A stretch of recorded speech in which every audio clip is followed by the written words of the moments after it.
अहिल्यानगर जिल्ह्यातील कोपरगाव शहरात प्रथमच युवा नेते विवेक कोल्हे यांच्या मार्गदर्शनाखाली व नूतन नगराध्यक्ष पराग संधान यांच्या संकल्पनेतून भव्य पतंग महोत्सवाचे आयोजन करण्यात आले होते। संजीवनी व प्रतिष्ठान व कोपरगाव नगर परिषद यांच्या संयुक्त विद्यमाने व सौजन्य केबीपी विद्यालयाच्या मैदानावर हा आगळा वेगळा महोत्सव मोठ्या उत्साहात संपन्न झाला आहे।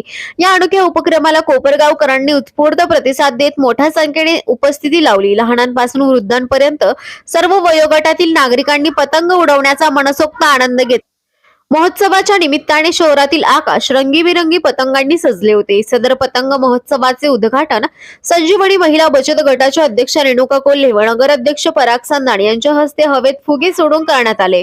उद्घाटनानंतर शेकडो तरुणांनी डीजेच्या तालावर पतंगबाजी करत उत्साहात सहभाग नोंदवला। यावेळी रेणुका कोल्हे व पराग संधान यांनी स्वतःही पतंग उडवून उपस्थितांमध्ये आनंदाचे वातावरण निर्माण केले। महोत्सवाच्या निमित्ताने आयोजित करण्यात आलेल्या निबंध स्पर्धेत यशस्वी ठरलेल्या विद्यार्थ्यांना रेणुका कोल्हे व पराग संधान यांच्या हस्ते बक्षिसांचे वितरण करण्यात आले। यामुळे विद्यार्थ्यांमध्येही उत्साहाचे वातावरण पाहायला मिळाले। कार्यक्रमाच्या समारोप प्रसंगी शेकडो आकाश दिवे आकाशात सोडण्यात आले। त्याचबरोबर नेत्रदीपक व आकर्षक फटाक्यांची आतिषबाजी करण्यात आली, ज्यामुळे संपूर्ण परिसर उजळून निघाला। पारंपरिक पतंग उडवण्याबरोबरच विविध मनोरंजनात्मक उपक्रमांमुळे संपूर्ण वातावरणात आनंद व उत्साहाची झळाळी दिसून आली। या महोत्सवाच्या माध्यमातून सांस्कृतिक परंपरा जपण्यासोबतच सामाजिक सलोखा व आनंदाचे क्षण अनुभवता आले। कोपरगावात प्रथमच झालेल्या या भव्य पतंग महोत्सवाचे सर्व स्तरातून कौतुक होत असून पुढील वर्षी असा उपक्रम राबवावा अशी मागणी नागरिकांकडून होत आहे। यावेळी भाजपा कोल्हे गटाचे उपनगराध्यक्ष जितेंद्र रणछोड यांच्यासह नगरसेवक, विविध पदाधिकारी, कार्यकर्ते तसेच पतंग प्रेमी नागरिक मोठ्या संख्येने उपस्थित होते। कोपरगाव एक्सप्रेस न्यूज साठी सुनील ससाने, कोपरगाव। नमस्कार। आज आपल्या कोपरगाव शहरामध्ये पहिल्यांदाच पतंग उत्सव हा होत आहे। आपल्या कोपरगावचे लाडके युवा नेते आदरणीय विवेक भैया कोल्हे साहेब यांच्या संकल्पनेतून पहिल्यांदाच आपल्या कोपरगावमध्ये हे भव्य दिव्य असं एक खूप आनंददायी महोत्सव, पतंग महोत्सव होत आहे। खरं तर आपल्या कोपरगावमध्ये दहीहंडी हे सुद्धा पहिल्यांदा विवेक भैया कोल्हे यांनीच आपल्या कोपरगावमध्ये सुरू केलं होतं आणि आज पतंग उत्सव हा पहिल्यांदा विवेक भैया कोल्हे यांच्या नेतृत्वाखाली, मार्गदर्शनाखाली सुरू झालेला आहे। संजीवनी युवा प्रतिष्ठान, त्याच पद्धतीने कोपरगाव नगरपालिका यांच्या संयुक्त विद्यमानाने हे महोत्सव आज केबीपी मैदान इथे होत आहे। खरं तर आपल्या कोपरगावच्या जवळच येवला इथे अनेक वर्षांपासून पतंग महोत्सव खूप मोठ्या प्रमाणात होतं। आपल्या कोपरगावात सुद्धा असं काहीतरी एक तरुणांना आवडेल असं हे नवीन उपक्रम विवेक भैया कोल्हे यांनी सुरू केला आहे। तर मी सर्वप्रथम सगळ्यांना संक्रांतीच्या शुभेच्छा देते। खरं तर हे पतंग उत्सव सुरू करण्यामागे हेतू असा आहे की आपल्याला थोडी जनजागृती करायची आहे। आपण पाहतो संक्रांतीच्या वेळी आपल्या शहरामध्ये आणि प्रत्येक ठिकाणी अनेक दुर्घटना होत असतात मांजा जो आहे त्याच्यामुळे। तर या महोत्सवातनं आम्ही असा एक मेसेज सर्वांना देण्याचा प्रयत्न करत आहोत की आपण ते मांजे न वापरता, नायलॉनचे दोरे न वापरता जे साधे दोरे आहेत ते वापरून सुद्धा आपण पतंग उडवू शकता आणि तेवढाच आनंद आपण घेऊ शकता।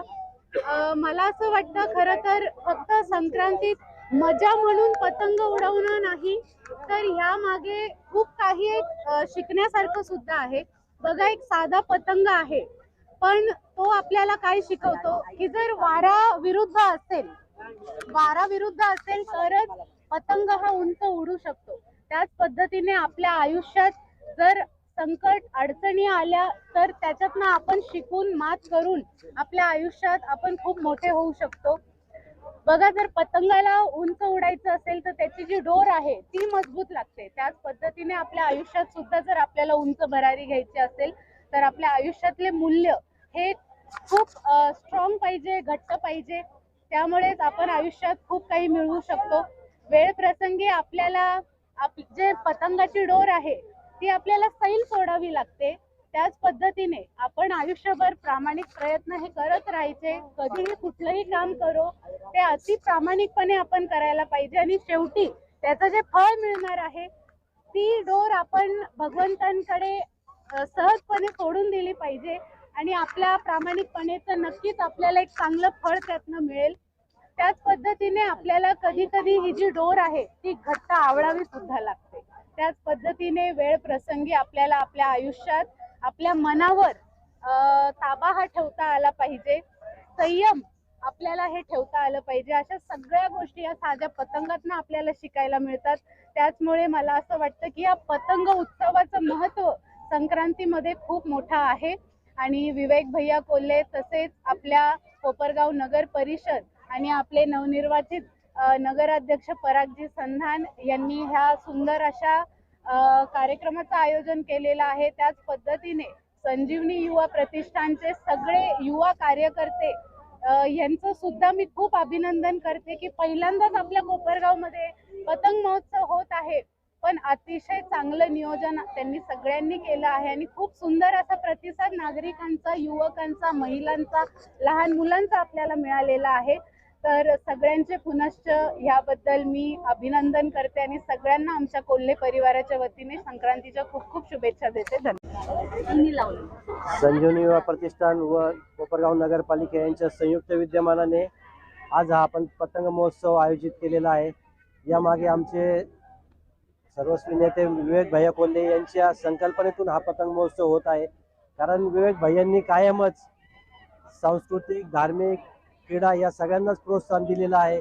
जसं दहीहंडी असेल, आपल्या गोदावरी नदीच्या काठी श्रावणामध्ये आरती महोत्सव आयोजन असेल, सामुदायिक विवाह असेल, या सगळ्यांच्या मार्फत त्याचाच एक भाग म्हणून आज आपण पतंग महोत्सव आयोजित केलेला आहे का जेणेकरून सर्व कुटुंबाला आपल्याला सगळ्यांना त्याचा आनंद घेता यावा याकरता आपण सार्वजनिक पतंग महोत्सव आयोजन केलेला आहे. आणि त्याला भरभरून कोपरगावच्या नागरिकांनी प्रतिसाद दिला, त्याबद्दल मी नागरिकांचे आभार मानतो आणि यापेक्षाही पुढच्या वर्षी चांगला प्रतिसाद मिळेल अशी आम्हाला अपेक्षा आहे. आपल्या पतंगाने भरारी घेतली त्याच्या विकास कामांबद्दल भरारी घेतली.